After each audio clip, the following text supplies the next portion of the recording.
A vontade de potência é um dos conceitos centrais do pensamento do filósofo alemão Friedrich Nietzsche, que através dele irá construir sua crítica à filosofia ocidental e ao cristianismo.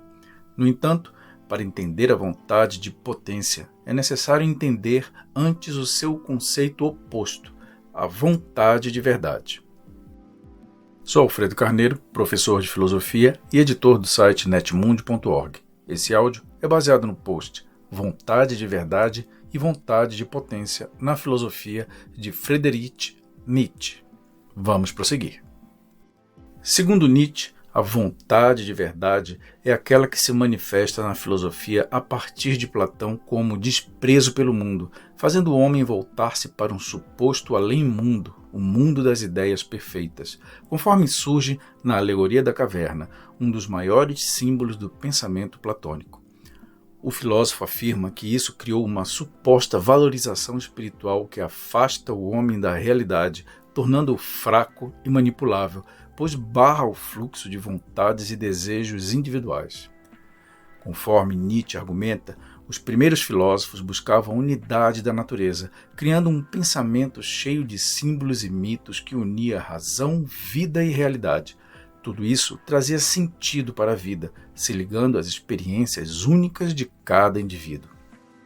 Após Platão, a filosofia se volta para um mundo espiritual e abstrato, tornando-se busca pela verdade, que para Nietzsche é um objetivo falso que impede o fluxo da vida, pois trata-se de uma verdade universal colocada como o mais elevado objetivo do homem, relegando as profundas necessidades individuais a um tipo de individualismo mesquinho.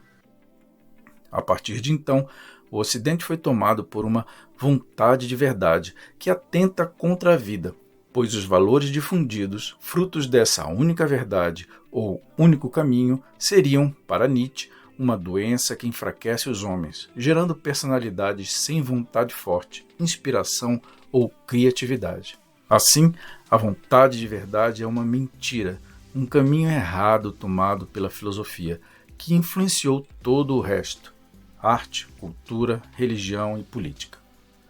O cristianismo seria um desdobramento do platonismo, uma vez que o filósofo medieval Santo Agostinho declarou que Cristo era o sumo bem que Platão antevira.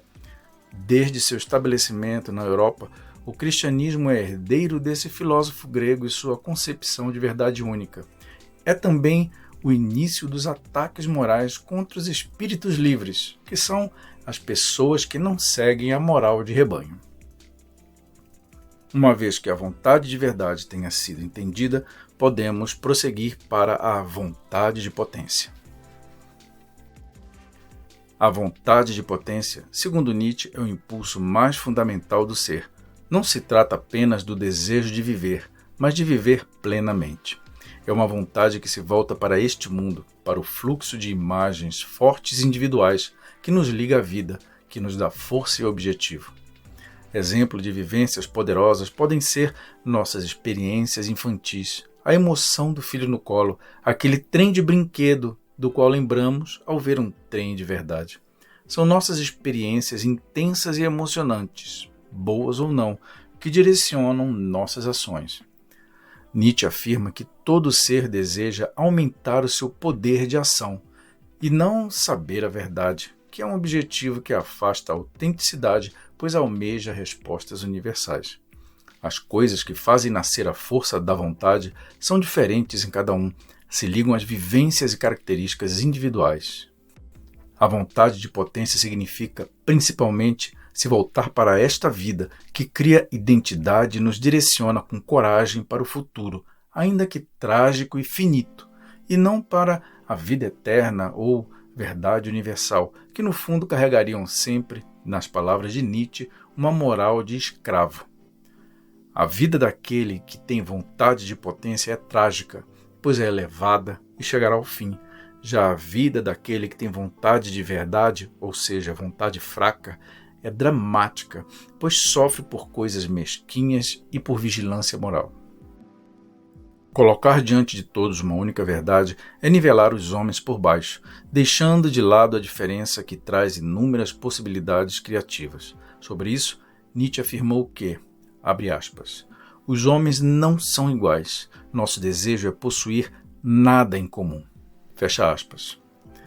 Quem vive a vida autêntica não deseja outra vida senão aquela mesma por toda a eternidade.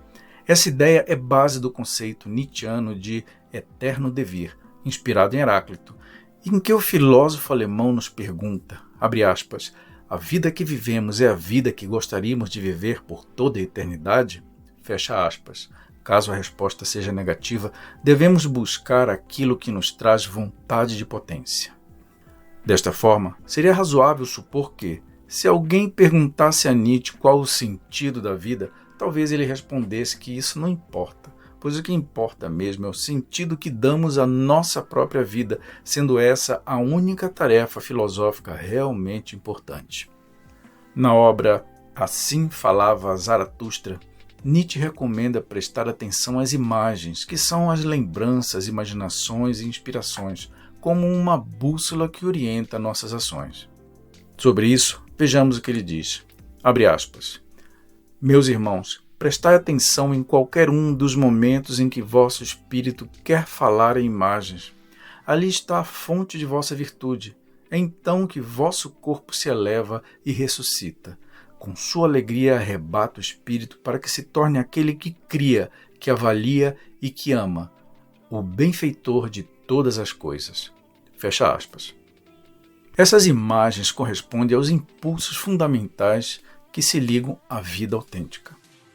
Nietzsche afirma que as inspirações que surgem de nossos impulsos fundamentais não devem ser avaliadas a partir da moral de escravo, que é a própria cultura ocidental com suas religiões e seus discursos falsos que classificam o bem e o mal arbitrariamente. Essa é a origem de sua famosa frase, abre aspas, aquilo que se faz por amor está sempre além do bem e do mal. Fecha aspas.